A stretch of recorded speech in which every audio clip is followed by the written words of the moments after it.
বসুন। আমি জানি আপনারা অপেক্ষা করে বসে আছেন মর্তের পৃথিবীতে আত্মাদের বয়ান শুনতে। আপনারা সারা বছর অপেক্ষা করেন। আমি জানি আত্মা নেমে আসবে এক্ষুনি, মাটির পৃথিবীতে নেমে আসবে আত্মা। সাবধান, শব্দ করবেন না, চুপ, শব্দ করবেন না।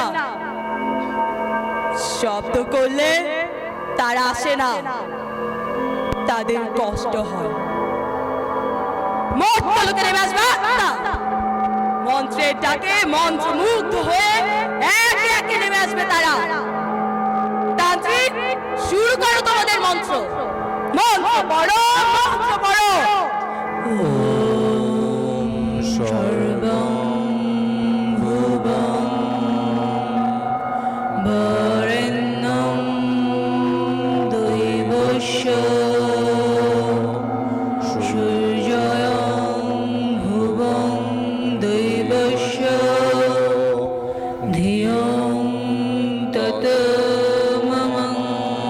তারা আসছে, তারা আসছে, এখনই নেমে আসবে আত্মা। তাদের অনেক কিছু বলার আছে।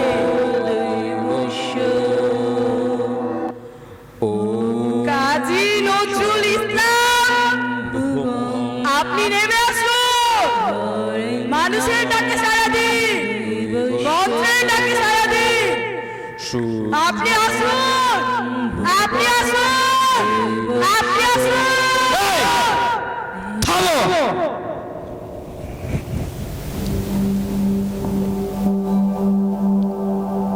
আমি তাই করি ভাই, যখন চাহে মন যা করি, শত্রুর সাথে গলাগলি ধরি, মৃত্যুর সাথে পাঞ্জা।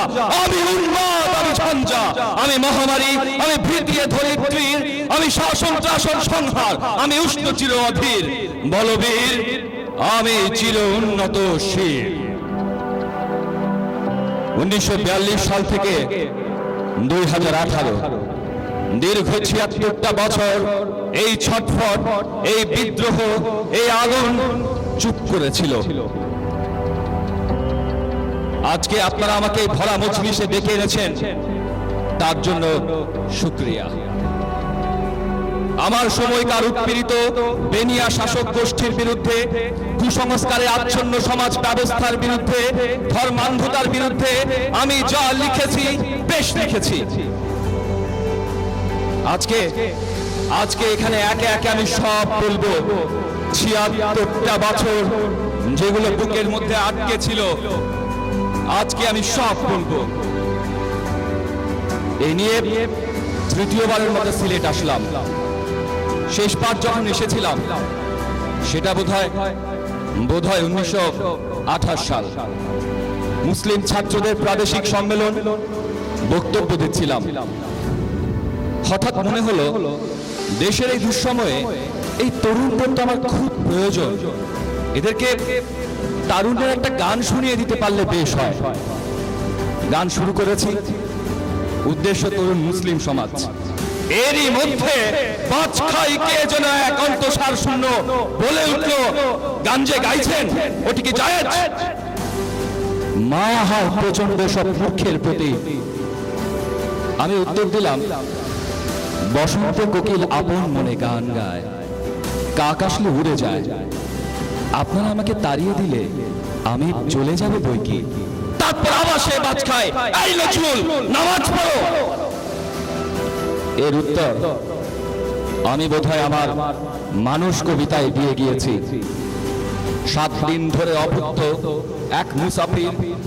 এক মুসাফিরকে যখন মসজিদের ইমাম নামাজ না পড়ার অপরাধে গোশত রুটি না দিয়ে দূর দূর করে তাড়িয়ে দেয়, তখন সেই হতভাগা মুসাফির আমার মতো করে বলে ওঠে, 80টা বছর কেটে গেল, আমি ডাকিনি তোমায় কবু, আমার ক্ষুধার অন্নতা বলে বন্ধ করনি প্রভু। ঠিক একই চিত্র দেখেছি ভারতবর্ষের মন্দিরগুলোতে। মোল্লা পুরুত সবাই মিলে ঈশ্বরের ওই ঘরগুলোতে দিয়েছে তালা, নিয়েছে ওগুলোকে স্থাবর সম্পত্তি বানিয়ে। আখেরে আখেরে ওরা ভেদাভেদ এবং হিংসা ছড়াচ্ছে একই রক্তে গড়া হিন্দু এবং মুসলমানের মাঝে। তাই এদের বিরুদ্ধে আমি যা লিখেছি বেশ লিখেছি। হুমায়ুন আজাদ, অভিজিৎ রায়, অনন্ত বিজয় দাস, কি খুব পরিচিত মনে হচ্ছে না নামগুলো? এদের একজনকে তো এই সিলেটের মাটিতেই শুয়ে দিয়েছেন আপনারা।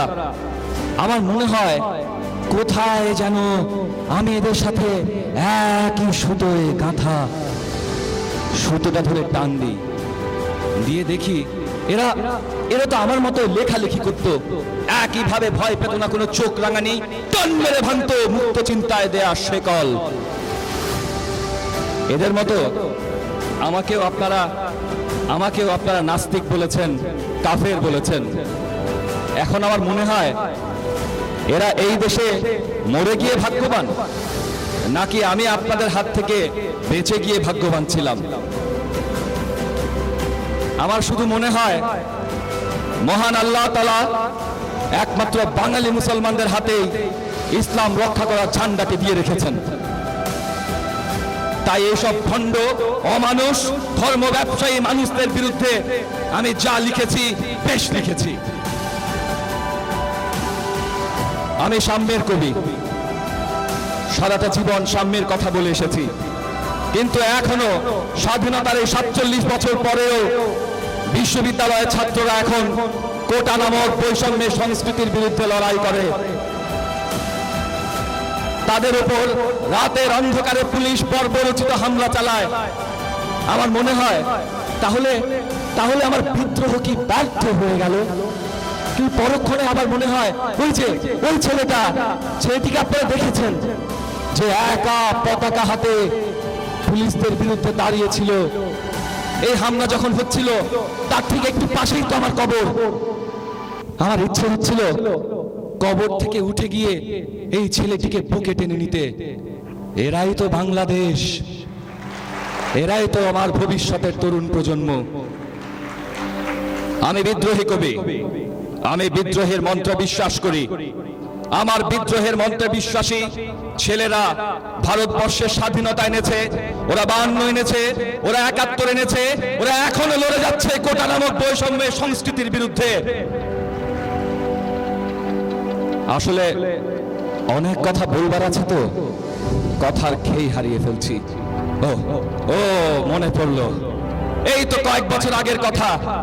বাংলাদেশে উগ্র ইসলাম কায়েম করতে গিয়ে বাংলা ভাই না কে যেন এক যে তৎপরতা চালিয়েছিল তা বর্ণনাতে, এমনকি প্রত্যেকটি জেলায় সিরিজ বোমা বিস্ফোরণ ঘটেছিল, কিন্তু তারা সফল হয়নি দিন শেষে।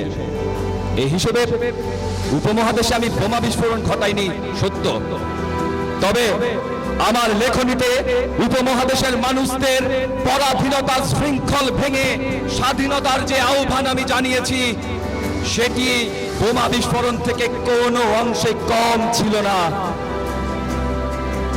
শব্দ যে নিক্ষিপ্ত গোলা বারুদের থেকেও ভয়ঙ্কর হতে পারে, সেটি আমিই প্রথম দেখিয়েছি।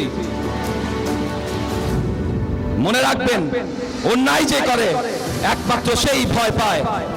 ওই অসাধু ধর্ম ব্যবসায়ীরা তাই ভয় পেয়ে মানুষের মুখ বন্ধ করতে চায়। তাদেরকে আমি বলেছি, এইভাবে ধর্ম হয় না।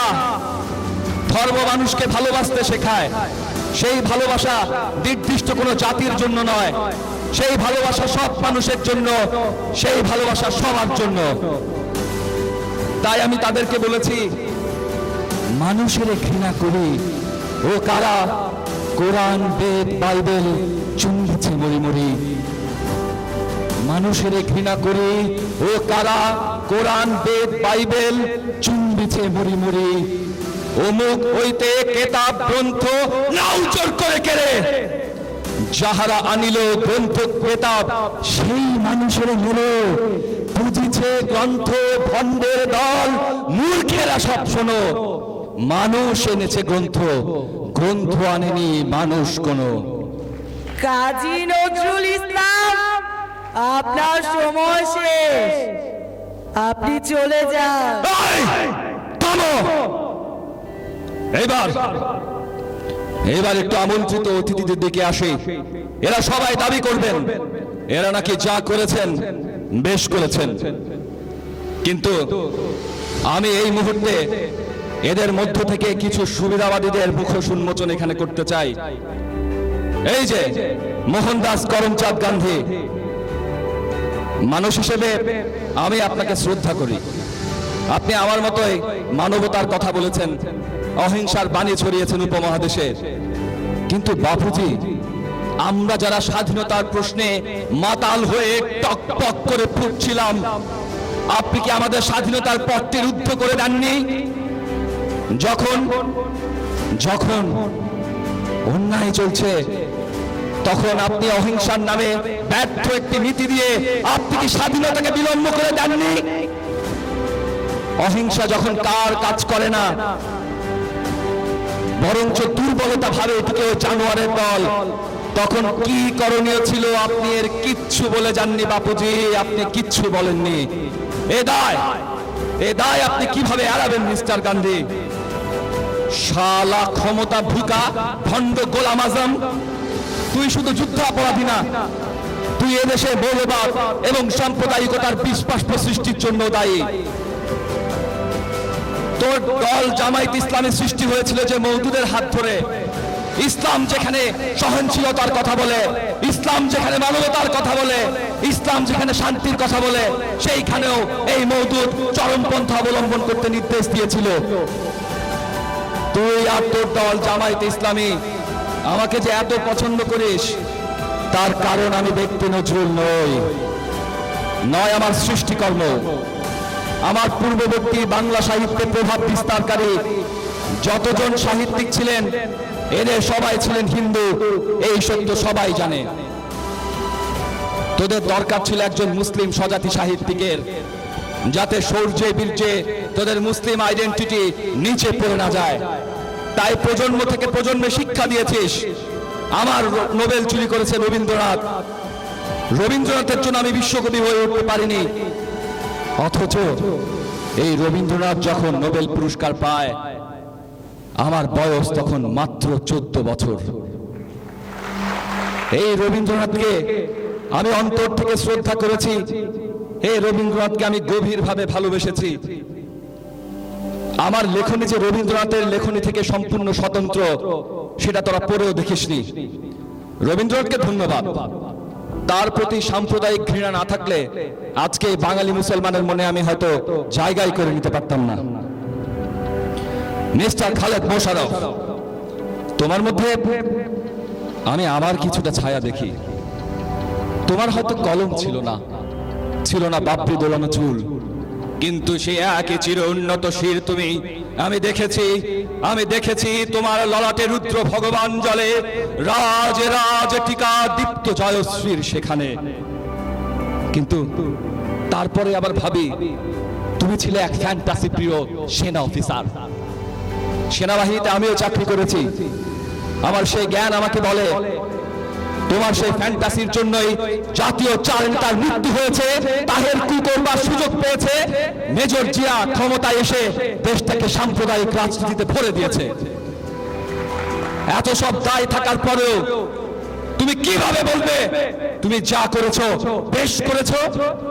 এই যে আপনারা যারা সামনে বসে আছেন, তামাশা দেখছেন এই ভরা মজলিসে, আপনারা বলেন আমি নাকি নাস্তিক, আমি নাকি কাফের, অথচ আপনারাই আমি ইসলামী গান লিখেছি দেখে আমাকে জান্নাতে পাঠান, আমাকে জাহান্নামে পাঠান। ভণ্ডামিতে পরিপূর্ণ একটা দেশ আপনারা। গাজা, সিরিয়া, মায়ানমারে মুসলিমদের জন্য সহানুভূতি দেখান, অথচ এদের কাউকে নিজের ঘরে এনে তোলার মতো সাহসটি আপনাদের মনে নেই। ভিক্ষার থালা নিয়ে না খেতে পেয়ে মরে যাওয়া সেই মুসলিম ভাইটির মুখে দুমুঠো ভাত তুলে দেওয়া সাহসটি আপনাদের নেই। আপনাদের সাহস নেই সেই মেহনতি রিকশাওয়ালাকে বুকে টেনে নেওয়ার। আপনাদের ভালোবাসায় ধর্মের বিষাক্ত গন্ধ মিশে আছে। লাথি মারিয়ে ভালোবাসায় আমি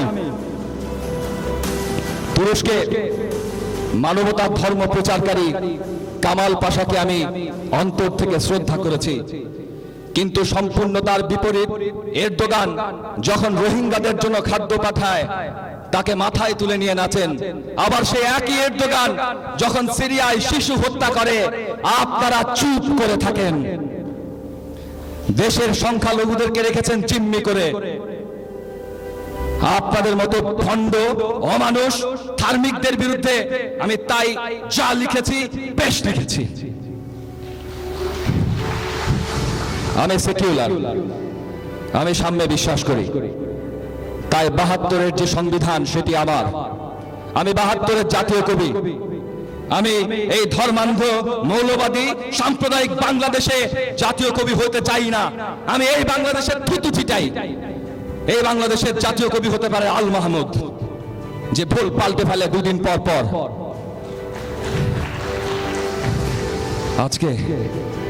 আজকে আমি বড্ড ক্লান্ত, তাই আমি ব্যর্থ কণ্ঠে বলতে চাই, মহাবিদ্রোহীর রণক্লান্ত আমি সেই দিন হব শান্ত, যবে উৎপীড়িতের ক্রন্দন রোল আকাশে বাতাসে ধ্বনিবে না, অত্যাচারীর খর্গ কৃপান ভীম রণভূমে রণিবে না, মহাবিদ্রোহীর রণক্লান্ত আমি সেই দিন হব শান্ত।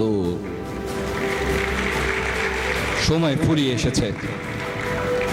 আমার 4 পুত্রের নাম আমি রেখেছিলাম অরিন্দম খালেদ, অনিরুদ্ধ ইসলাম, কাজী সব্যসাচী, কৃষ্ণ মোহাম্মদ। কেন রেখেছি জানেন? কারণ আমি বিশ্বাস করি সব মানুষকে সৃষ্টি করেছেন যে আল্লাহ, তিনি মানুষে মানুষে ভেদাভেদ করতে পারেন না। ঈশ্বর একজন এবং ধর্ম একটি, সেটি হলো মানবতার ধর্ম। তাই একই কণ্ঠে আমি সেনা সঙ্গীত গাই, একই কণ্ঠে আমি ত্রিভুবনের প্রিয় মোহাম্মদের আগমনের কথা বলি। আমি বিদ্রোহী ভৃগু, ভগবান বুকে এঁকে দিই পদচিহ্ন। আমি বিদ্রোহী ভৃগু, ভগবান বুকে এঁকে দিই পদচিহ্ন। সাদাকে সাদা বলতে, কালোকে কালো বলতে যে সৎ সাহসের দরকার, সেই সৎ সাহসটি নিয়ে আসার জন্য যদি আপনাদের বিদ্রোহী ভৃগু হতে হয়, যদি আপনাদের ভগবানের বুকে পদচিহ্ন আঁকতে হয়, আপনারা আঁকুন। কারণ দেশের এই দুঃসময়ে সাম্প্রদায়িকতার বিষবাষ্পে ভরপুর এই দেশে আপনাদের মতো মানুষের খুব দরকার। আমি চলে যাচ্ছি, আমি আবার আসবো এই বাংলায়। আপনারা এক হয়ে থাকুন, হিন্দু মুসলিম বৌদ্ধ খ্রিস্টান সবাই এক হয়ে থাকুন। বিদায় বিদায় বিদায়। সর্বং ভুবং বরেণ্যং দেবস্য আপনারা শান্ত হয়ে, আপনারা কথা বললে তারা কথা বলবে না, তারা নেমে আসবে এক্ষুনি, এক্ষুনি নেমে আসবে। মোহনদাস করমচাঁদ গান্ধী, আপনি নেমে আসুন, আপনি নেমে আসুন, আপনি নেমে আসুন। মানুষ আর এই মানুষের পৃথিবী, মানুষের পৃথিবীতে আমাকে ডাকা হয়েছে। এই কথাগুলো বলতে কয় সেকেন্ড সময় লেগেছে, এই শব্দ কয়টি উচ্চারণ করতে?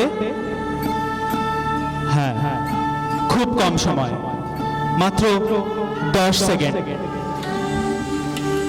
কিন্তু হে উপস্থিত মানুষেরা, আপনারা জানবেন এই মাত্র কয় সেকেন্ডে একজন মানুষ খুন হয়ে গেছে অস্ত্রধারীর হাতে, এই পৃথিবীর কোনো না কোনো অংশে। হিংসার বলি হচ্ছে মানুষ।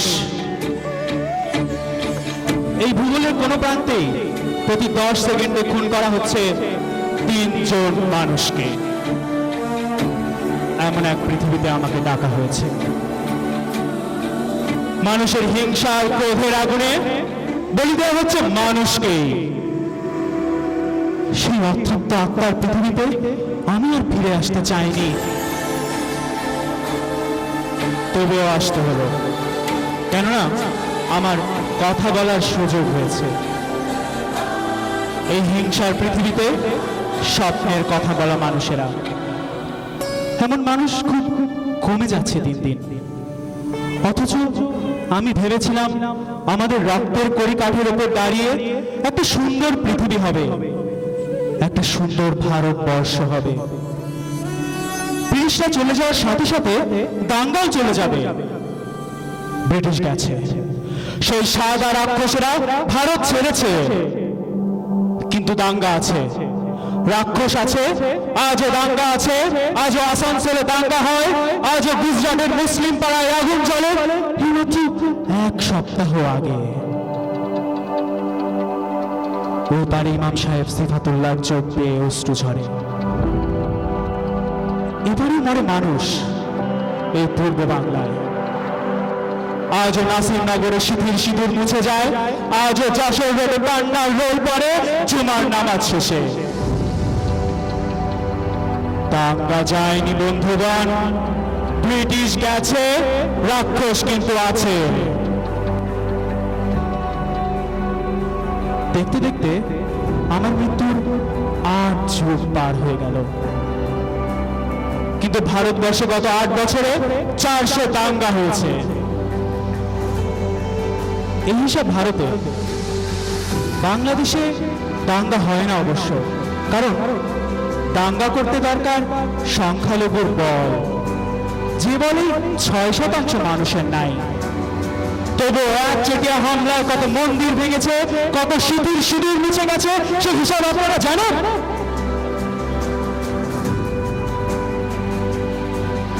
মথুরাম বলছে যেদিন আমাকে খুন করলো, জয় শ্রীরাম বলে আমার পায়ে মাথা ঠেকিয়ে তারপর যখন আমার বুকে গুলি মারলো, তখনও আমি মানুষের প্রতি বিশ্বাস হারাইনি।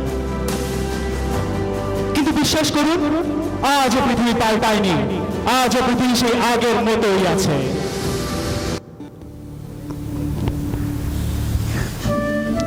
এই বাংলায় আমাকে আগেও আসতে হয়েছিল দাঙ্গা থামাতে। দাঙ্গা মানে কি জানেন? দাঙ্গা মানে জয় শ্রীরাম বলে মানুষ হত্যা করা। দাঙ্গা মানে আল্লাহর কথা বলে মানুষ জবাই করা। দাঙ্গা মানে ধর্ষিতা সুফিয়া খানমের লাশ 45-এর জল জল দুপুরে। দাঙ্গা মানে শীতলা দেবীর কোলে 4 বছরের শিশু, সবার লাশ। এইসব থামাতে আমি এসেছিলাম, আজও এসেছি। আজ এসেছি তর্কের ময়দানে। অনেক রথী মহারথীরা এখানে এসে উপস্থিত হয়েছেন। আমাকে নাকি প্রমাণ করতে হবে আমি যা করেছি তা আসলে সঠিক হয়েছে কিনা।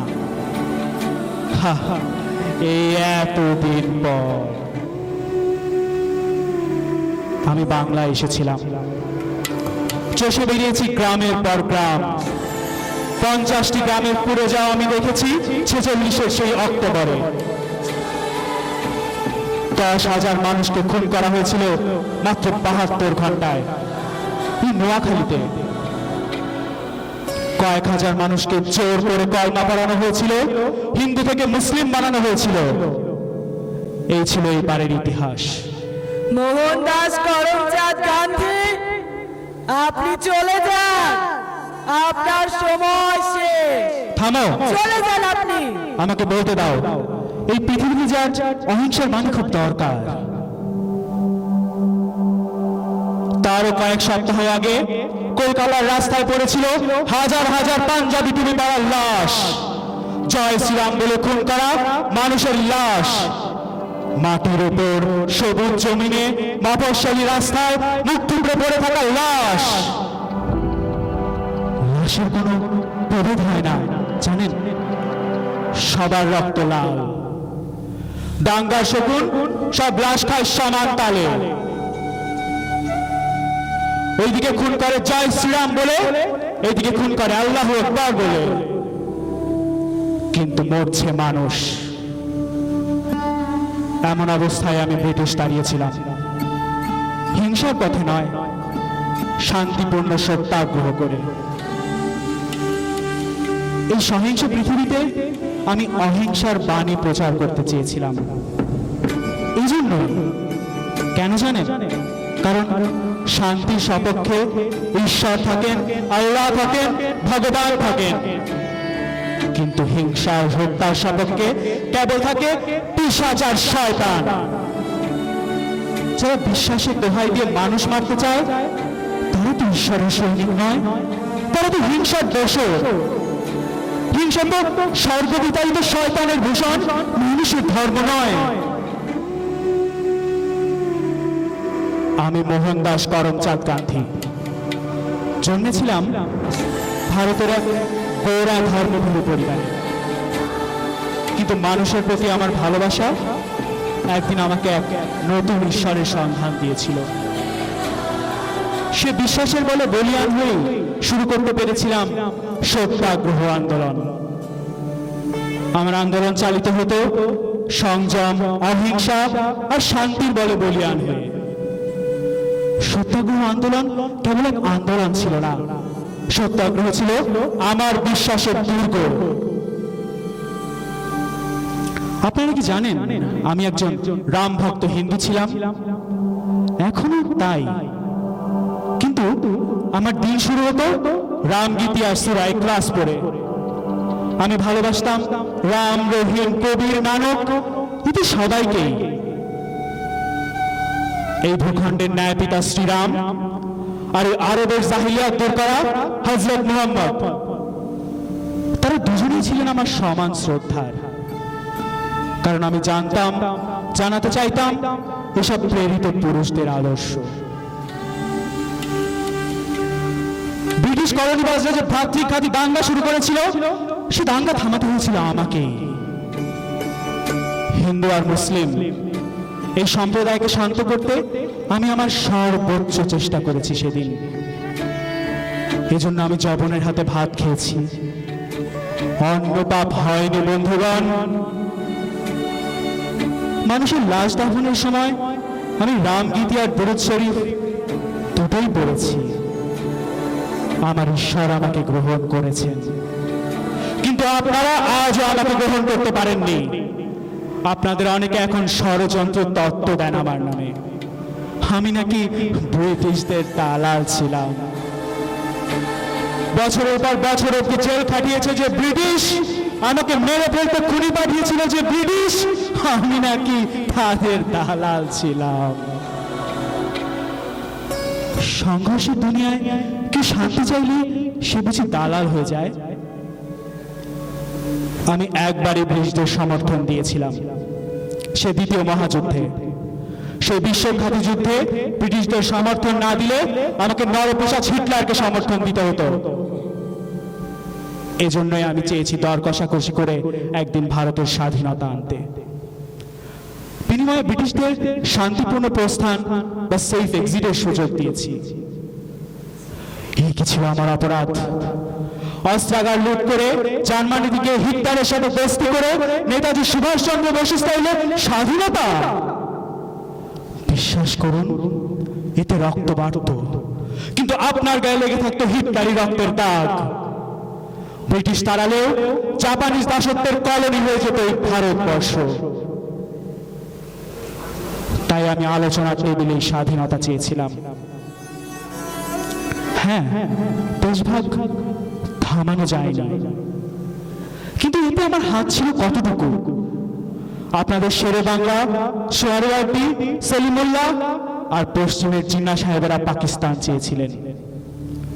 একদিকে হিন্দু মহাসভার কট্টরপন্থী শ্যামাপ্রসাদ মুখার্জিরা ভারতের রাম রাজত্ব কায়েম করতে চেয়েছিল, আর আপনাদের অঞ্চলের মুসলিম নেতারা চেয়েছিলেন পৃথক ভূখণ্ড পাকিস্তান।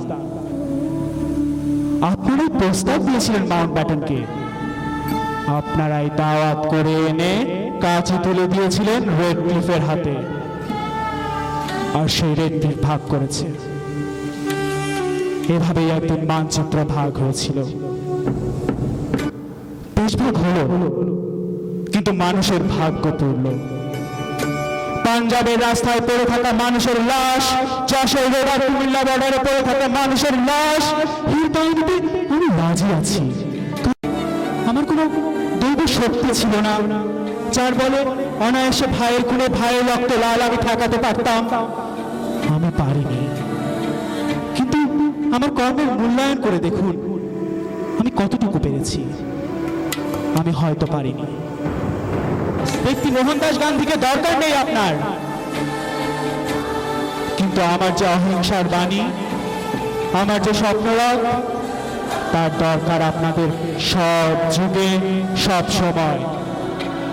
জানবেন, পৃথিবীর সবচেয়ে সুন্দর ধর্ম হচ্ছে মানুষের যুদ্ধবদ্ধ ভালোবাসার ধর্ম, আমাদের মানব ধর্ম।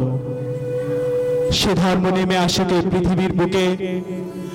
জয় হোক মানবতার, জয় হোক মানবতার। মন্ত্র থামাও, আমি এসেছি। এদেশের তারুণ্যের ডাক উপেক্ষা করার সামর্থ্য আমার নেই, তাই তো ফিরে আসি। আমাকে ফিরে আসতে হয়। ফিরে ফিরে এসেছি শাহবাগে, প্রজন্ম চত্বরের হাজারো উজ্জ্বল মোমের আলোয়। আমি দেখতে চেয়েছি মুক্তিযুদ্ধকে না দেখা এক প্রজন্মের আবেগকে। তাদের বলিষ্ঠ কণ্ঠে শুনতে চেয়েছি রাজাকারের ফাঁসি চাই। আমি জাহানারা ইমাম, জন্ম দিয়েছিলাম শহীদ শাফি ইমাম রুমিকে। আর আজ আমি লক্ষ রুমির মা, তোমাদের কাছে শহীদ জননী জাহানারা ইমাম। তোমাদের এই 320 একরের ক্যাম্পাসের একটা হলের নাম তোমরা দিয়েছিলে যার নামে, যদিও নামটা আজও প্রস্তাবিত।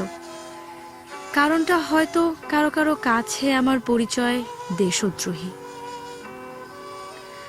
আমার সন্তানদের রক্তে সিক্ত এ মাটির বুকে যেদিন থেকে রাজাকারের গাড়িতে লাল সবুজের পতাকা উড়ল, আমি জাহানারা ইমাম দাঁড়িয়েছিলাম মাথা তুলে, মাথা পেতে নিয়েছিলাম দেশদ্রোহী অপবাদও।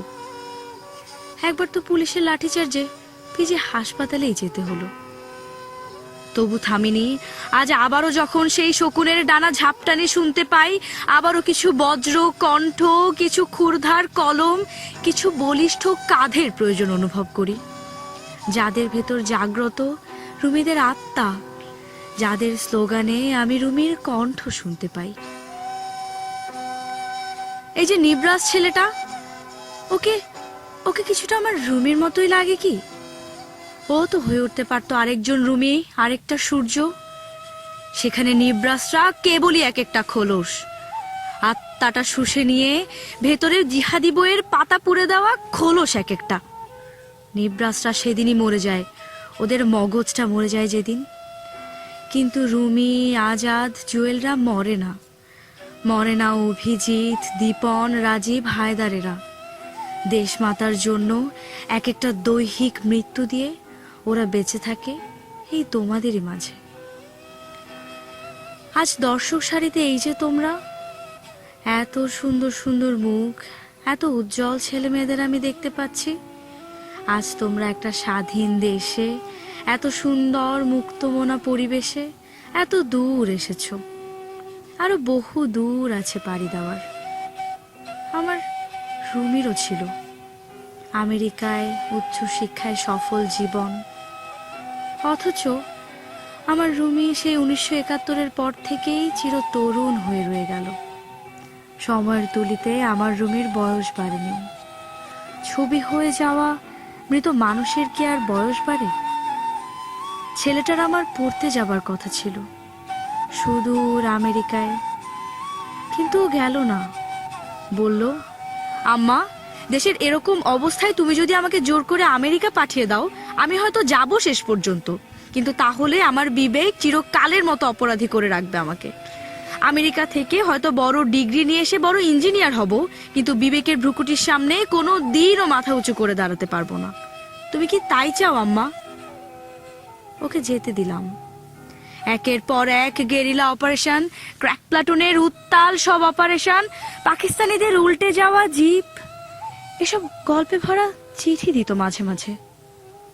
শেষবার যখন বাসায় এসেছিল আমার ছেলেটা, অনেকটা শুকিয়ে কেমন রুক্ষ হয়ে গিয়েছিল চেহারাটা, কিন্তু চোখে তার এক জলজলে আগুন ছিল। কি সাহসী দৃঢ়তা সেই দৃষ্টিতে! এমন ছেলের মা হতে পারাটা বড় সৌভাগ্যের। কিন্তু এই দালালগুলোর চক্রান্তে ওই রাজাকারগুলোর দেখানো পথে হায়নাগুলো বাসা অবধি পৌঁছে গেল।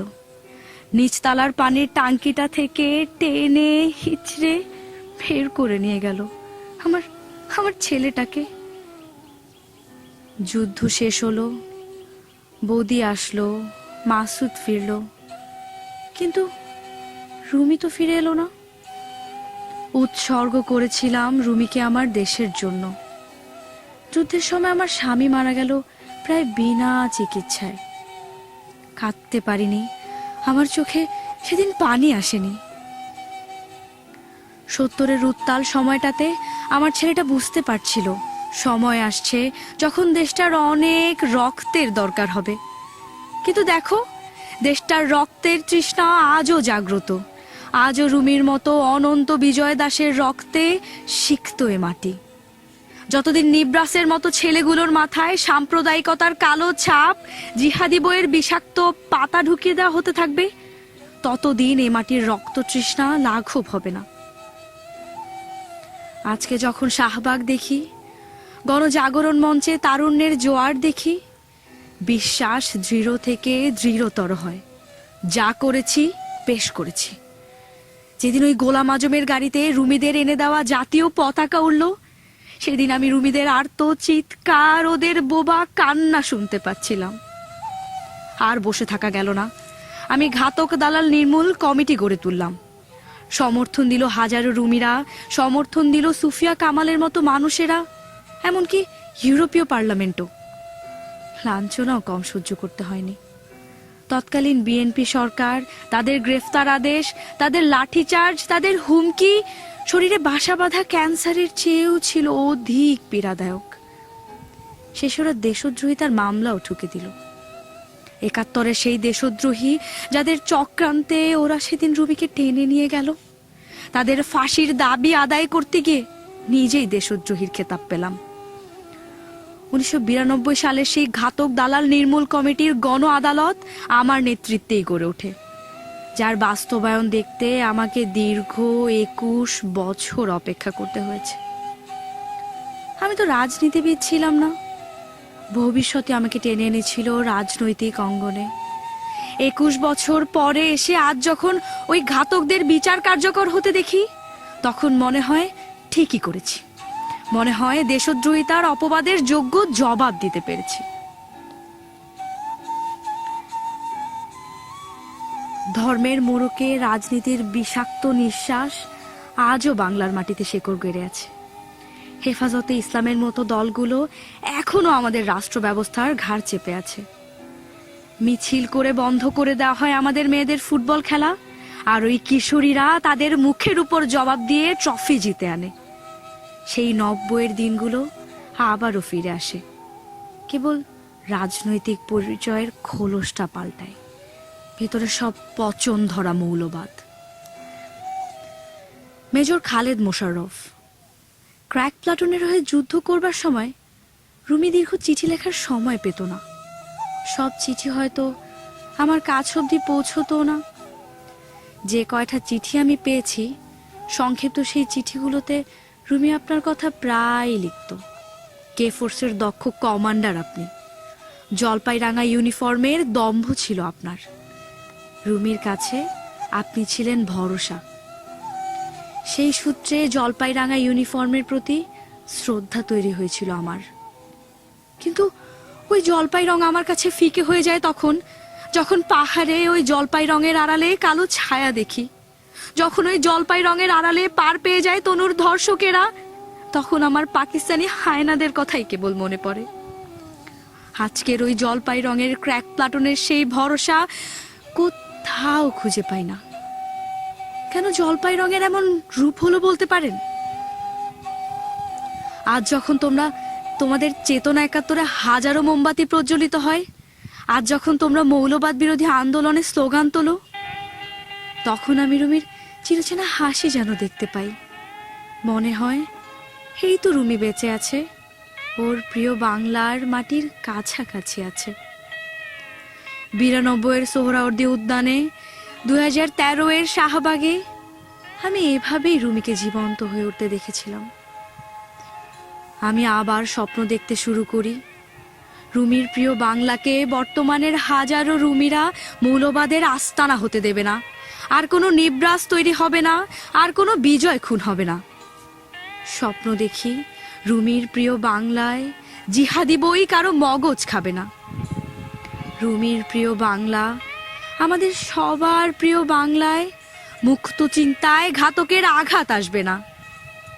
সকল ধর্মের, সকল বর্ণের মানুষ সেই ৭১-এর মতো এক হয়ে আরও একটি যুদ্ধ করবে, যেই যুদ্ধের স্লোগান হবে মৌলবাদ নিপাত যাক, মুক্ত চিন্তা মুক্তি পাক। স্বপ্ন দেখি শাবিপ্রবির ৩২০ একরের এই সবুজ ক্যাম্পাসে মুক্তিযুদ্ধের অর্ধনির্মিত ভাস্কর্যটি আর অসমাপ্ত থাকবে না। তোমরা ভালো থেকো। রুমির মানচিত্রটাকে দেখে রেখো। আমি ওপর থেকে তোমাদের আশীর্বাদ করব।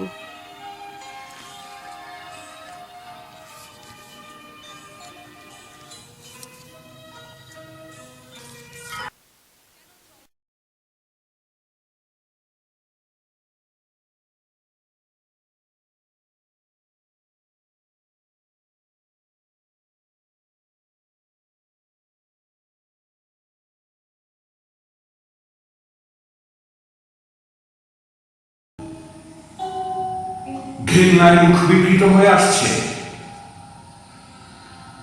মুখে জমা করে একদলা থুতু দিতে ইচ্ছে করছে আমার গায়ে। নাকি আতঙ্ক জেগে ধরেছে আপনাদের? আমার উপস্থিতি কি মনে করিয়ে দিচ্ছে আপনাদের সেই ২০১৬ সালের ১লা জুলাই রাতের কথা? আমাকে তো এখানে ডাকার কথা নয় আপনাদের। আমাকে হয়তো আপনারা কেউ কেউ প্রচন্ড ঘৃণা করেন, আবার ভয়ও পান কেউ কেউ।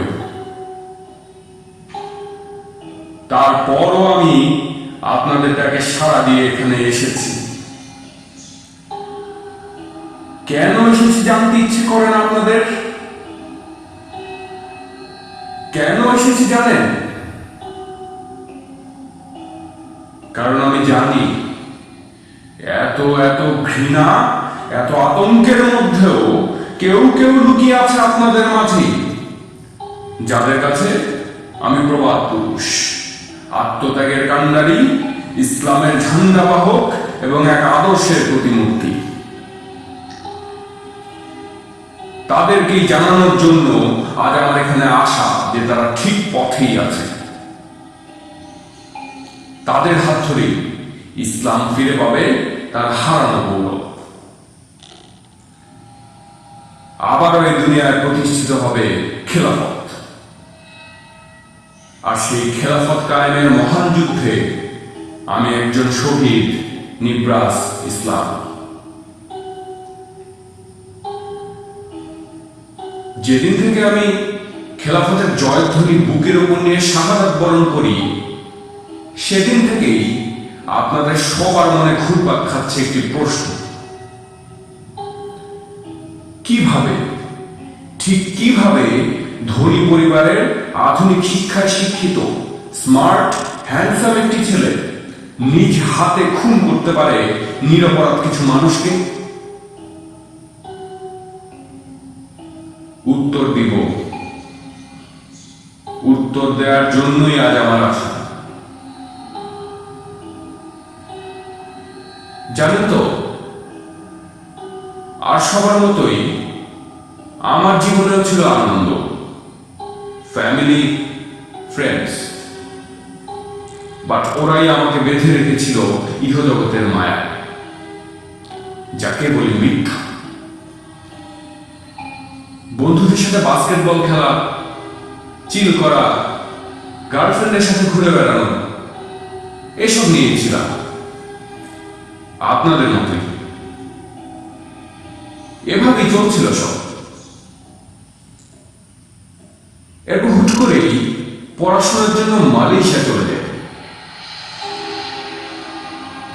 সেখানে অল্প দিনেই অনেক বন্ধু জুটে যায় আমার।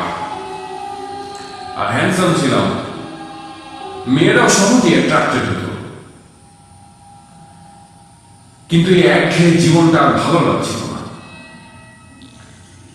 জীবনে না ছিল কোনো এক্সাইটমেন্ট, না ছিল কোনো thrill. I was just depressed. ঠিক সেই সময় ঘটে যায় আমার জীবনের সবচেয়ে গুরুত্বপূর্ণ ঘটনা। হতাশা আর ডিপ্রেশনে আমি যখন নিজেকে শেষ করে দেওয়ার কথা ভাবছিলাম, তখনই আমার পরিচয় হয় আন্দালিবের সাথে। আমার গুরু আন্দালিব মানে আন্দালিব আহমদ। সেই রাতের ঘটনায় আমার আরেকজন সঙ্গী শহীদ আন্দালিব আহমদ। আন্দালিবের সাথে পরিচয়ের পরই আমি ধীরে ধীরে বুঝতে শুরু করি যে ইহজগতের আসলেই কোনো মূল্য নেই। মৃত্যুর পরের জীবনের জন্য এখনই কিছু সঞ্চয় করতে হবে, এবং সেটাও খুব দ্রুত। কারণ জীবনটা তো মাত্র কয়েকদিনের। জীবনের বড় একটা অংশ বিপথে ব্যয় করে ফেলার জন্য নিজের মনের প্রচন্ড আফসোস হয়। কিন্তু আন্দালিব আমাকে বোঝায় যে এখনো খুব বেশি দেরি হয়ে যায়। আন্দালিবি আমাকে পরিচয় করিয়ে দিয়েছিল খেলাফতের পথের সৈনিকদের সাথে, যারা আপনাদের কাছে এক মূর্তিমান আতঙ্কের অপর নাম ISIS।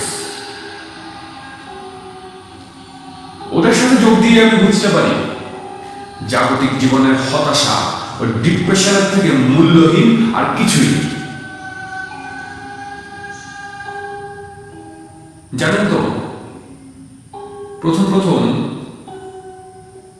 আমারও মেনে নিতে খুব কষ্ট হতো যে আমাদেরকে মানুষ হত্যা করতে হবে।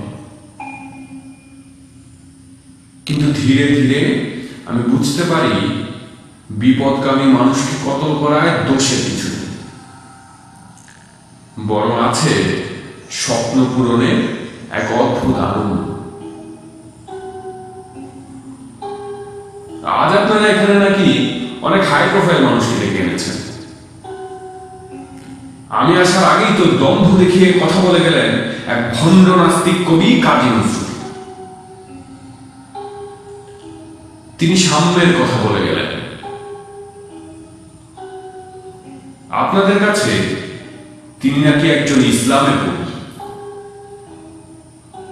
কিন্তু জেনে রাখুন, আমি তাকে মুসলমান হিসেবে স্বীকার করি না। যে হিন্দুদের শ্যামা সঙ্গীত গাইতে পারে সে মুসলিম হতে পারে না।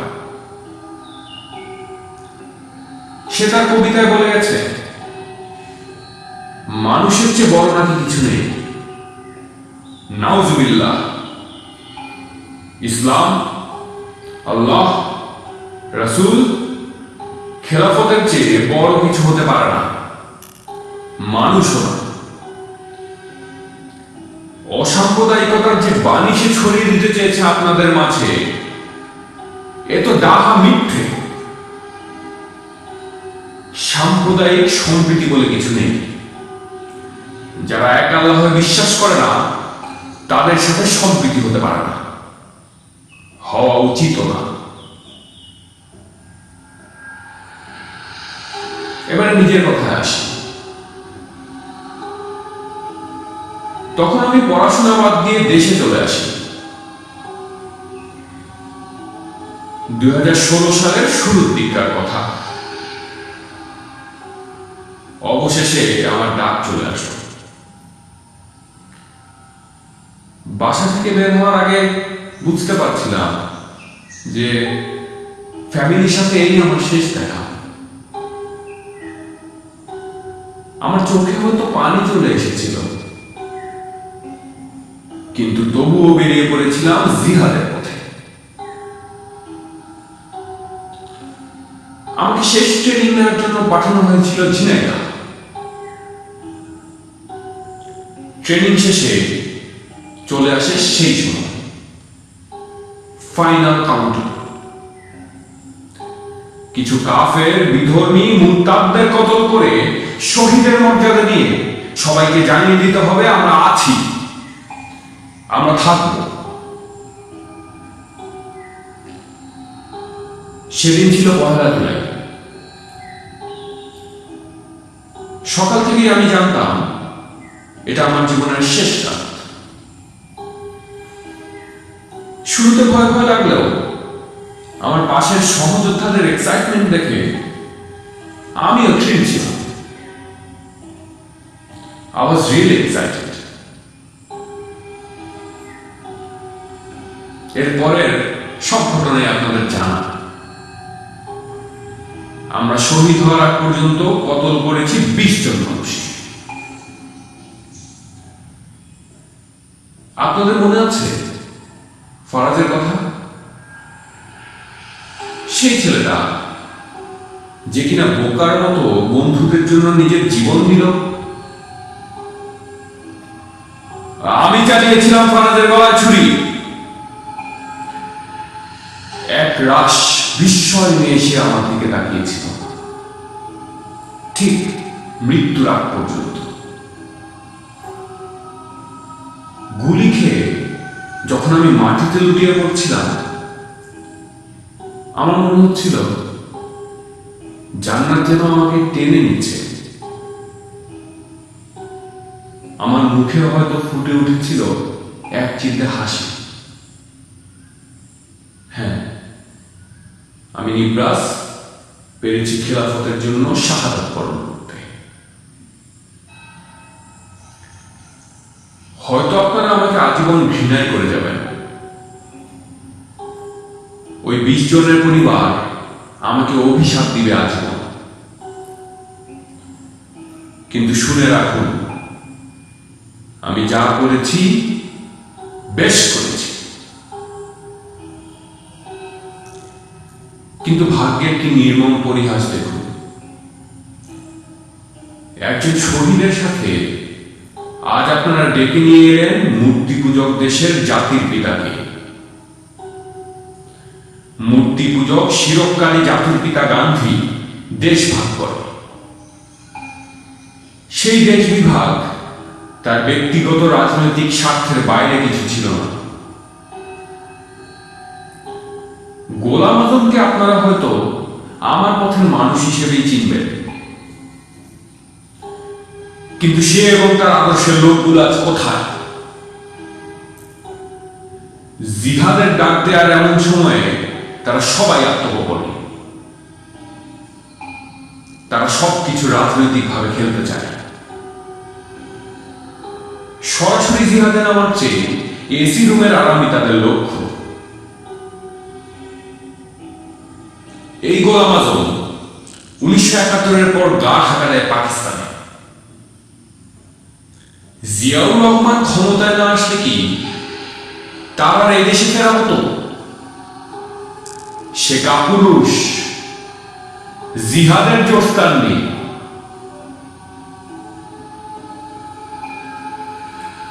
আপনার জাহানারা ইমামকে মনে করেন স্বাধীনতার মাতা, শহীদ জননী,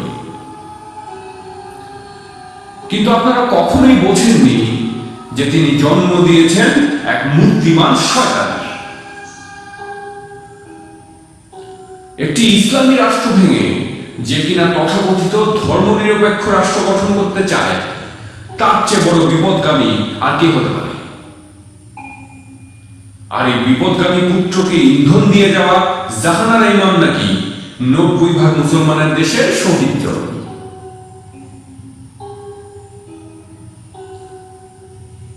আমার অবশ্য খুব আনন্দ হয় যখনই দেখি আপনারা বিপদগামী হয়ে গেল মাঝে মাঝে কেমন করে জানি আপনাদের ভেতর থেকে হঠাৎ হঠাৎ ইসলামী চেতনা জেগে ওঠে। যখন আপনারা মূর্তি ভাঙেন, মুরতাদ বিপদগামীদের গলায় ছুরি চালান, আমি অট্ট হাসিতে ফেটে পড়ি। আমার কাছে মনে হতে থাকে আমার শাহাদাত বরণ করা সার্থক। আমার হাত থেকে পড়ে যাওয়া ঝান্ডা বহন করার মতো লোক এখনো অনেক আছে।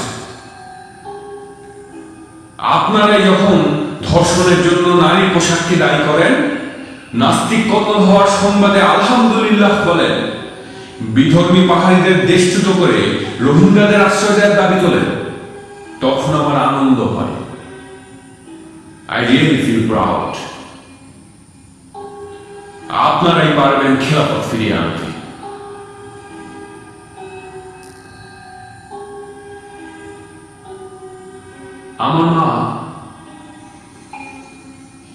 আমার মা হয়তো এখনো আমার ছবি দেখে কাঁদে।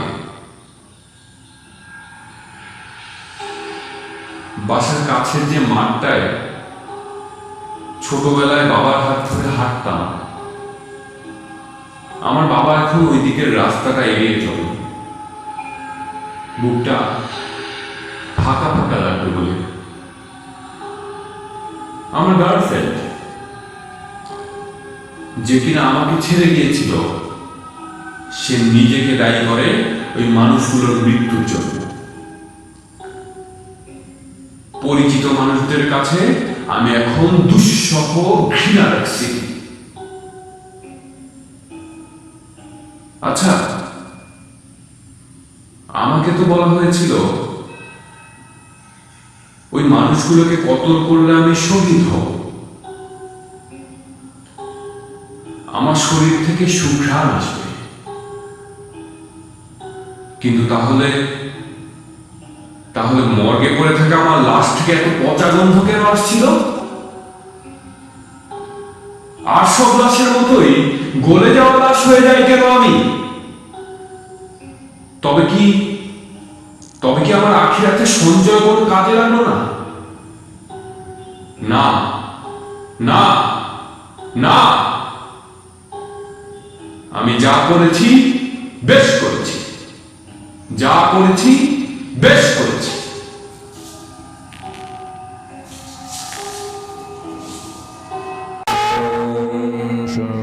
আপনি নেমে আসুন, নেমে আসুন, আপনি নেমে আসুন। মর্তের মানুষ আপনার জন্য অপেক্ষারত আছে। নেমে আসুন আপনি। দুরাত্মা আমার কথায় সাড়া দিচ্ছে না, দুরাত্মা আমার কথায় সাড়া দিচ্ছে না। বেশ, ডাকছি তবে আরেকজন। গোলাম আজম, আপনি নেমে আসুন, নেমে আসুন, আপনি নেমে আসুন। মর্তের মানুষ আপনার বয়ান শোনার অপেক্ষা। নেমে আসুন আপনি। থামো থামো থামো, চুপ করো মালাউন মহিলা।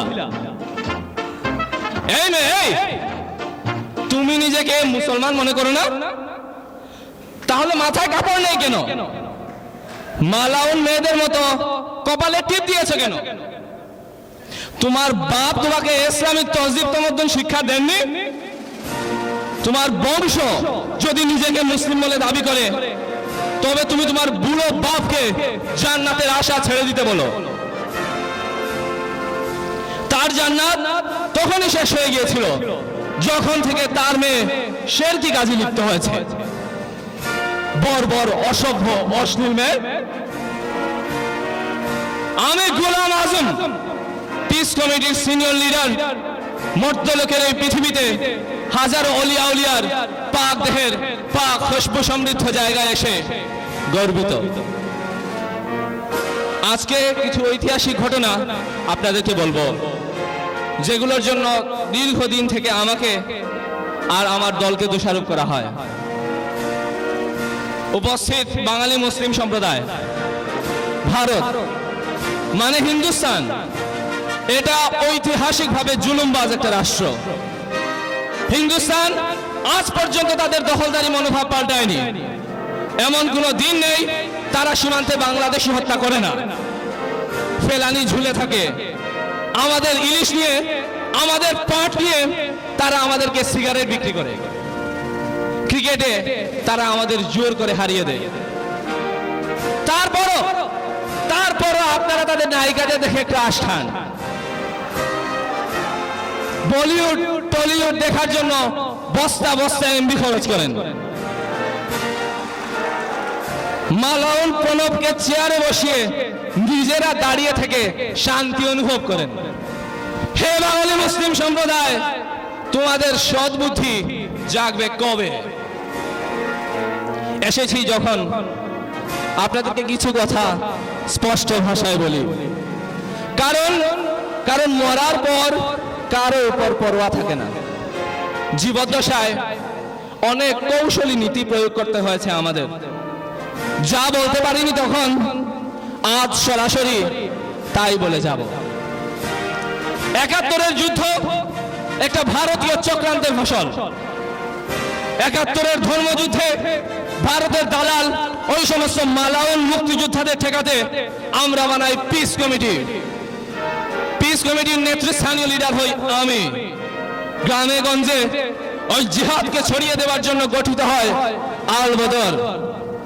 বদরের প্রান্তে আমাদের নবীর সাহাবীরা শহীদের তামান্না বুকে নিয়ে যেরকম জিহাদ করেছে, সেটাকে স্মরণীয় রাখবার জন্যই এ নাম।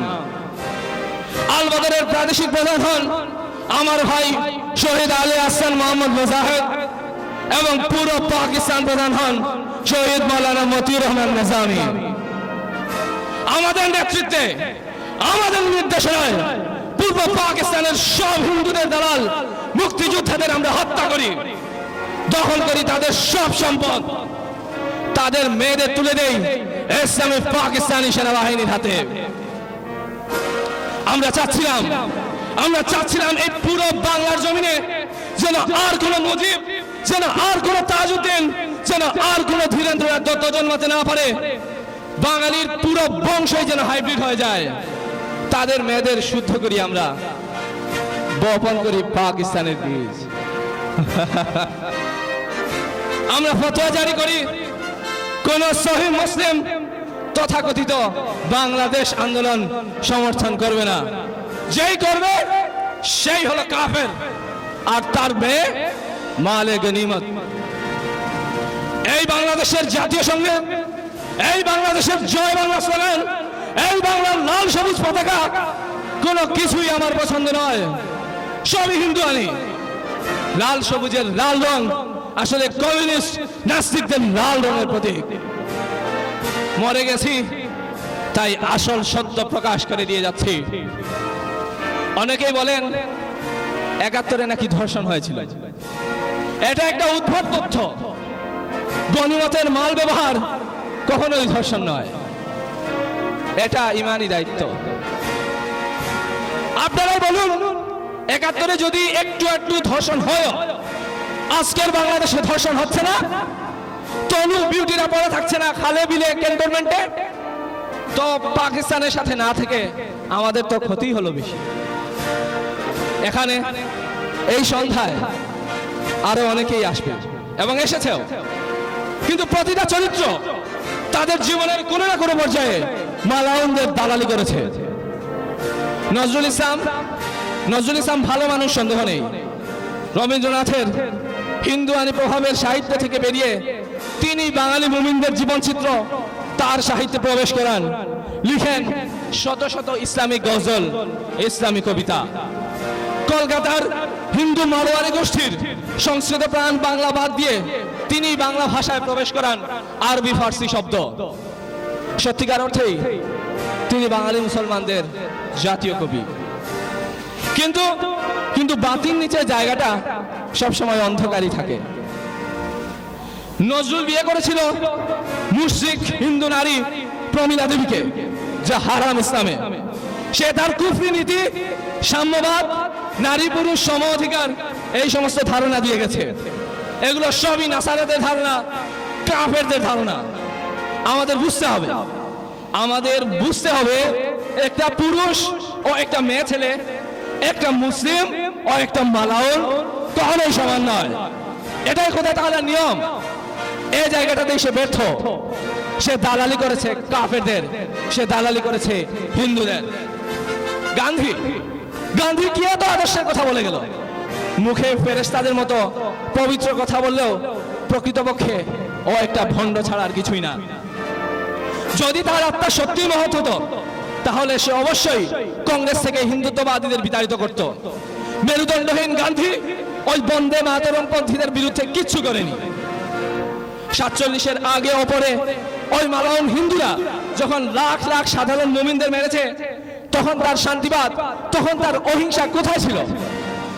আরে বেটা, উপাস হবার ভান ধরে মুখে শুধু বিবৃতি দিলেই হয় না, কাজে পরিণত করতে হয়, প্রতিরোধ করতে হয়। আপনার ওই লুতুপুতু টাইপ শান্তিবাদ দিয়ে 200 কেন 1000 বছরের ব্রিটিশরা যেত না। ব্রিটিশ তাড়িয়েছি আমরা, পাকিস্তানের মুসলিম জাতীয়তাবাদী তরুণরা। বেরাদেরানে ইসলাম, আমরা মনে প্রাণে চেয়েছি পাকিস্তান যেন না ভাঙে, মুসলমান যেন এক থাকে।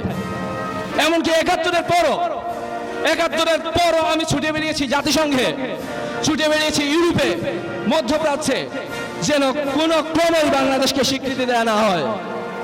75-এর পর আবারও আমরা ফিরে আসি পাক বাংলায়, ফিরে এসেই ভুল পাল্টে ফেলি, হয়ে যাই বাংলাদেশের সার্বভৌমত্ব রক্ষার অতন্ত্র প্রহরী।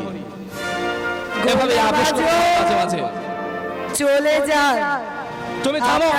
তুমি থামো এই মালাউন মহিলা। আমি আমার কমকে ইসলামী শিক্ষা প্রদান করছি। ইসলামী শিক্ষা প্রদান করার জন্য কোনো সময় জ্ঞান লাগে না। বেরাদারানে ইসলাম, এভাবেই আবেশ করতে হয় মাঝে মাঝে ইসলাম প্রতিষ্ঠার স্বার্থে। কারণ নবী মুহাম্মদ আবেশ করেছিলেন ইহুদি নাসারাদের সাথে। এখানে এসেছে নিবরাস, ও মোটেও ঠিক পথে চলেনি। বাবা নিবরাস, হুর পাওয়ার জন্য কূপ মারা সঠিক রাস্তা নয়। রূপসী হুরদের পেতে হলে, রূপসী হুরদের তুমি যদি পেতে চাও, তাহলে আরো অনেক বেশি কষ্ট করতে হবে। তিল তিল করে ধীরে ধীরে খেলাফত কায়েম করতে হবে। হুট হাট কুপাকুপি করলে ভালোর চেয়ে মন্দই বেশি হবে। আমরা এখন গণতন্ত্রের পক্ষে আছি, ক্ষমতায় আসলেই ভুল পাল্টাবো, কায়েম করবো খেলাফত, দেশে আসবে ইসলামী আইন। এই হারাম গণতন্ত্রের বদলে দেশে আসবে ইসলামী গণতন্ত্র। তখন আর লুকিয়ে কূপ দিতে হবে না বাবা নিবরাস, কূপ হবে সামনাসামনি, আরো প্রাণবদ্ধ, আরো দারুণ। তুমি যা করছো তা ইসলাম সমর্থন করে না। ইসলাম কায়েম হবে গণতন্ত্রের মধ্য দিয়ে, যেমন ভাবে আমরা কায়েম করেছি তুরস্কে, একে পার্টি আর রেসেপ তাইপ এরদোগানের মাধ্যমে। ইরানে, তিউনিসিয়ায়ও আমাদের ভাইরাই পাওয়ারে আছেন, তারা ঝুপ বুঝে কূপ দিয়েছেন, তাই তারা সফল। এই যে কোটা বিরোধী আন্দোলন হয়, এখন নাকি কোনো কোটাই থাকবে না। এটা কিভাবে সম্ভব? আমরা যারা ইসলামী রাজনীতি করি, ইসলামের খেদমত করি, তাদের সন্তানদের জন্য এই ভরা মজলিসে 10% কোটা দাবি করছি।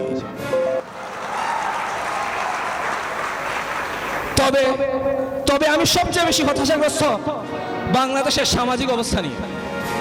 বিজাতীয় হিন্দু আইনি সংস্কৃতি, জয় বাংলার সংস্কৃতি এখানকার সমাজের রন্ধ্রে রন্ধ্রে ছড়িয়ে পড়েছে। তার উপর রয়েছে প্রগতিবাদী মুক্তমনা নামধারী কিছু নাস্তিকদের আস্ফালন। ইউনিভার্সিটিতে এসব বেয়াদবদের নেতৃত্ব দেয় জাফর শাহ। সে এবং তার বউ প্রগতিবাদ, মুক্ত চিন্তার আড়ালে প্রচার করে নাস্তিকবাদ। ভূতের বাচ্চা সুলেমান কোন বইয়ের নাম হয়? কোন মুসলমান নিজের নবীকে ভূতের বাচ্চা বলবে? আমি যদি আজ কোন বইয়ের নাম লিখি ভূতের বাচ্চা জাফর ইকবাল, তখন প্রগতিবাদীদের কেমন লাগবে? তোমরা এই সামনে বসা মুসলিম তরুণ, তোমরা আজকে আমাকে ঠিক করে বলো, তোমরা কি মুসলমান নাকি হিন্দু, নাকি হিন্দুদের দালাল? যদি সাচ্চা মুসলিম হও এই মুসলিম তরুণ, তাহলে তুমি শেভ করেছো কেন? কেন তুমি শেভ করেছো? তোমার পাশে বেপরদা অবস্থায় বেগানা নারী বসা কেন?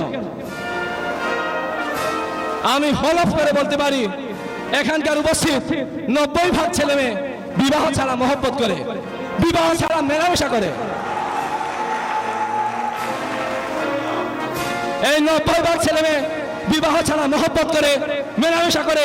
এই বাংলাদেশ একটা কাফের রাষ্ট্র। আমরা এমন ইসলামী রাষ্ট্র বানাবো যেখানে প্রতিষ্ঠা হবে ইসলামী বিশ্ববিদ্যালয়, সেখানে নারী পুরুষদের জন্য আলাদা আলাদা ক্যাম্পাস থাকবে। নারী ক্যাম্পাসে থাকবে নারী শিক্ষিকা, পুরুষ ক্যাম্পাসে থাকবে পুরুষ শিক্ষক, যাতে শরীর সাফ থাকে, আপনাদের শরীর অপবিত্র না হয়। শরীর সাফ থাকলেই আপনাদের মধ্য থেকে Erdogan, Ayatollah Ruhollah Khomeini, Recep Tayyip Erdogan, Ayatollah Ruhollah Khomeini, আহমেদিনেজাদের মতো বীর পুরুষ পয়দা হবে। আমাদের প্রতিষ্ঠিত ইসলামী রাষ্ট্রে কোন ছেলে মেয়ে, কোন মুসলিম নওজোয়ান পয়লা বৈশাখ পালন করবে না, বসন্ত উৎসব পালন করবে না, শহীদ মিনারে ফুল দেবে না, স্মৃতি শহীদে পুষ্পস্তবক দেবে না, বার্থডে পালন করবে না, কেক কাটবে না, বার্থডে নামে মাথার মধ্যে দুধ পাঠাবে না।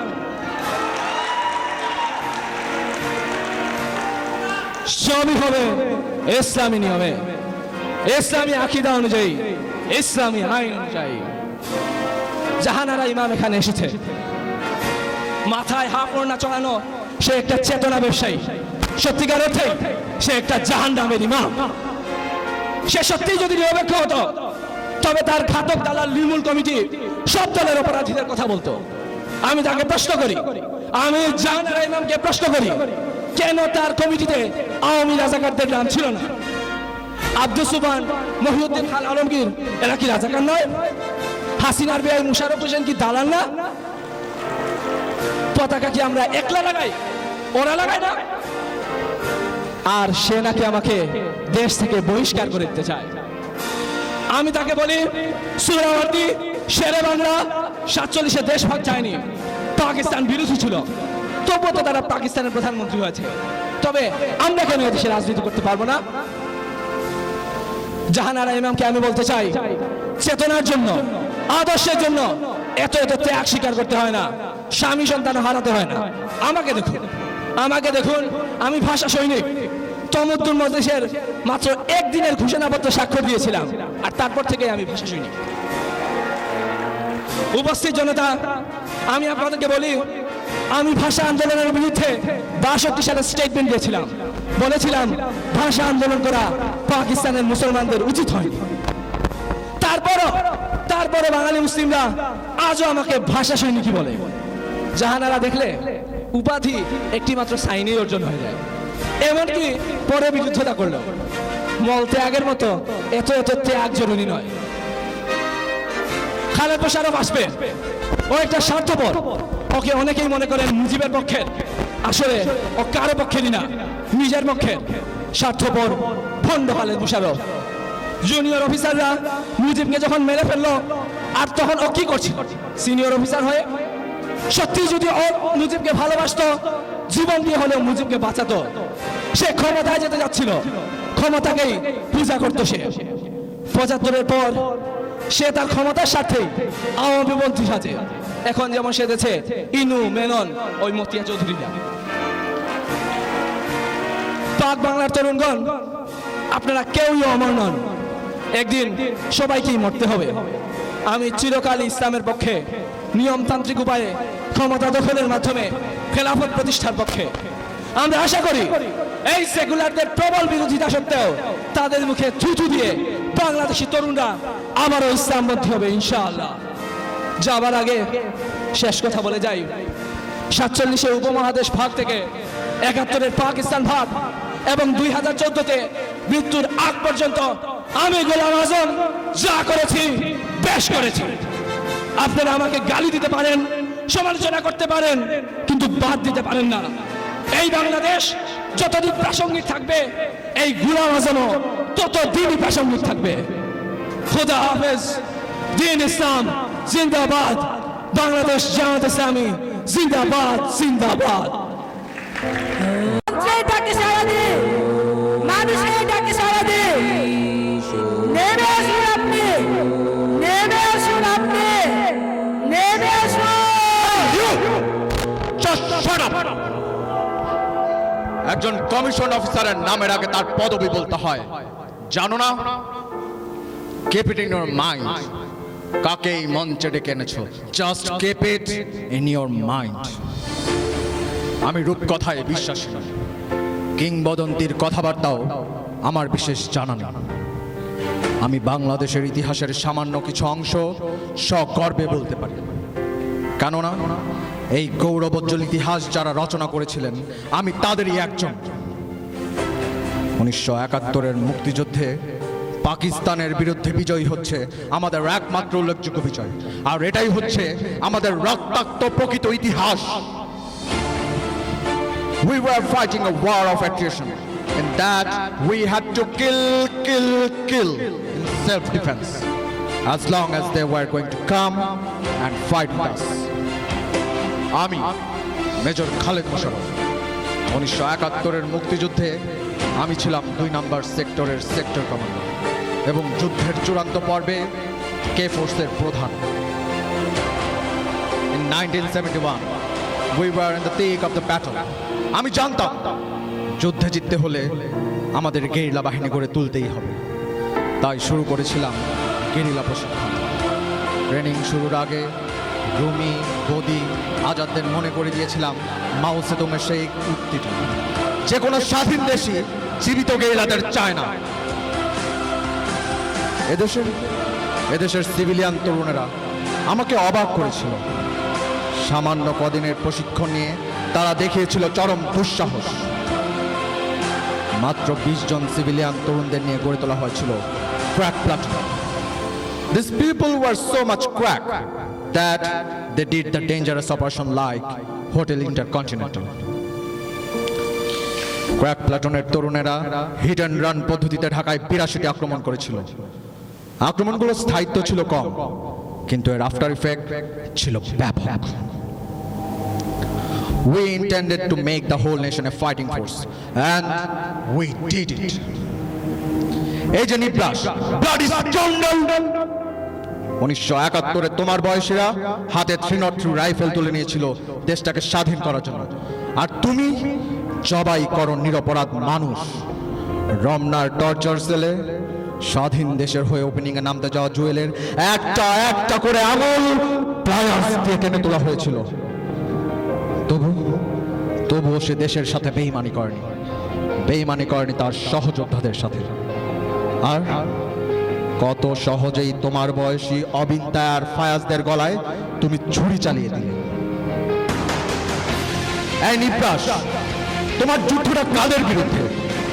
দেশটাকে গোরস্থান বানিয়ে ফেলার ভুল জিহাদে তুমি কিংবা তোমার মতো তরুণেরা ইতিহাসে কলঙ্কিত হয়ে থাকবে। 1971-এ সেই দুঃসাহসী গেরিলাদের নিয়ে যুদ্ধ করা আমি খালেদ মোশাররফ বাংলার তরুণদের চিনেছি এক একজন রুমি, বদি, জুয়েল রূপে। অথচ তোমাদের জন্য দিয়ে যাওয়ায় স্বাধীন বাংলায় আজ জন্ম নেয় নিবলাসের মতো নর্দমার কীট।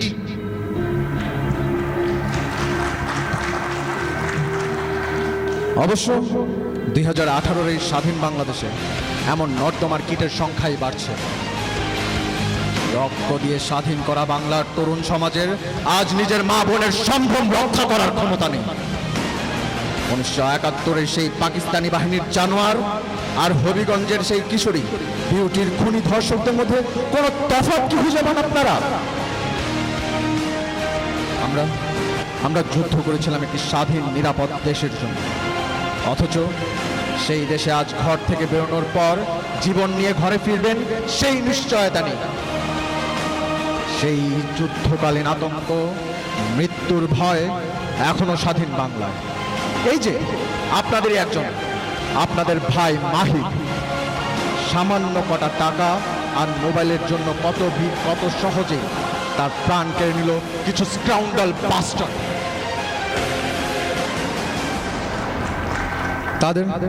তাদের এই সাহস কি আর একদিনে হয়?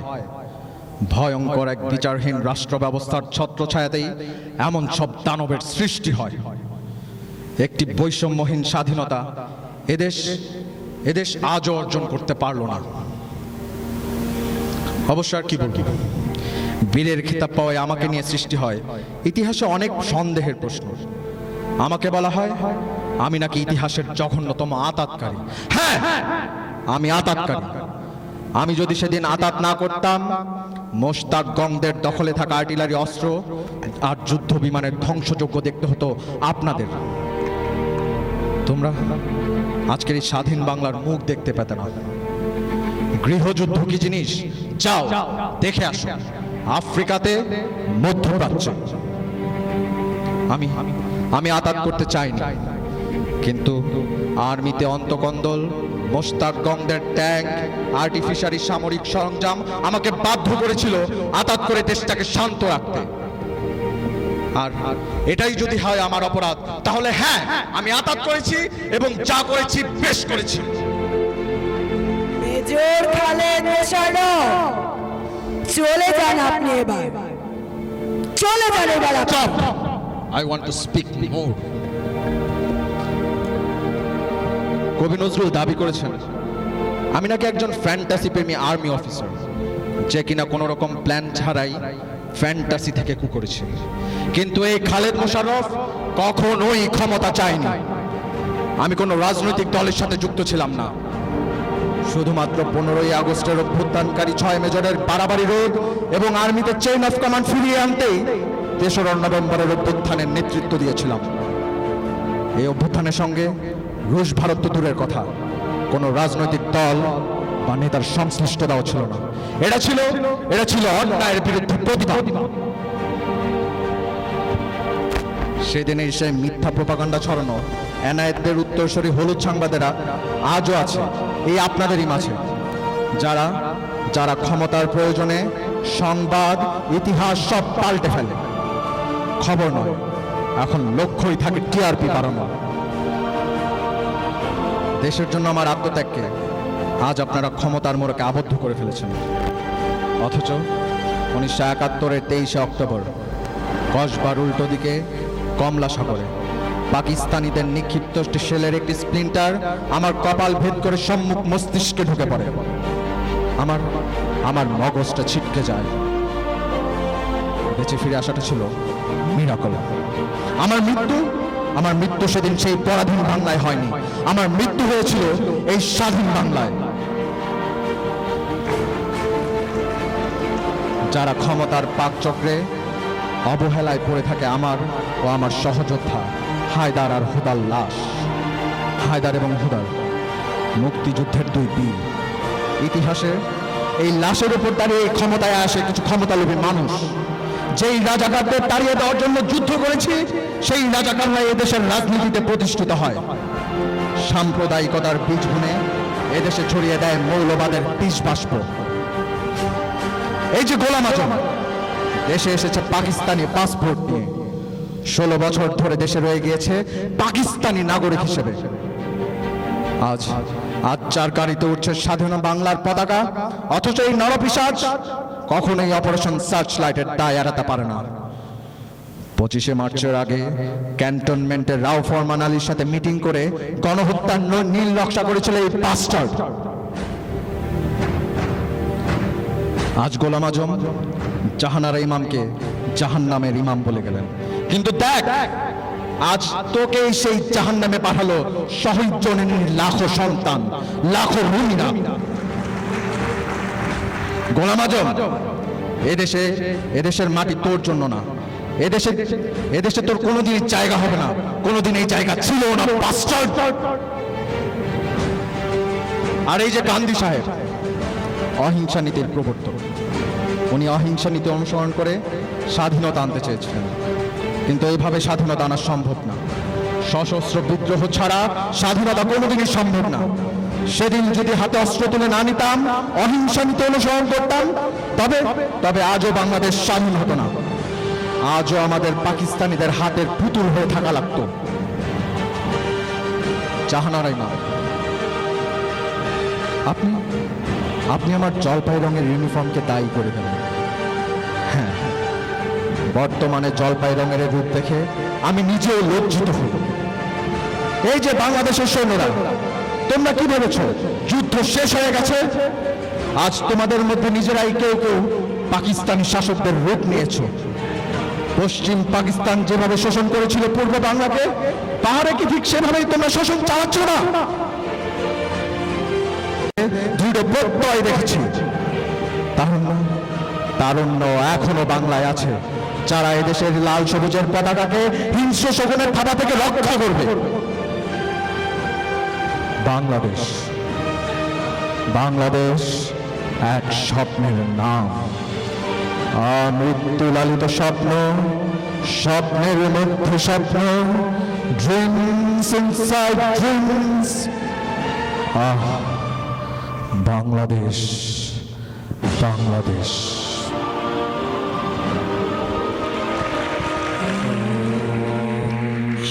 আমাদের আবার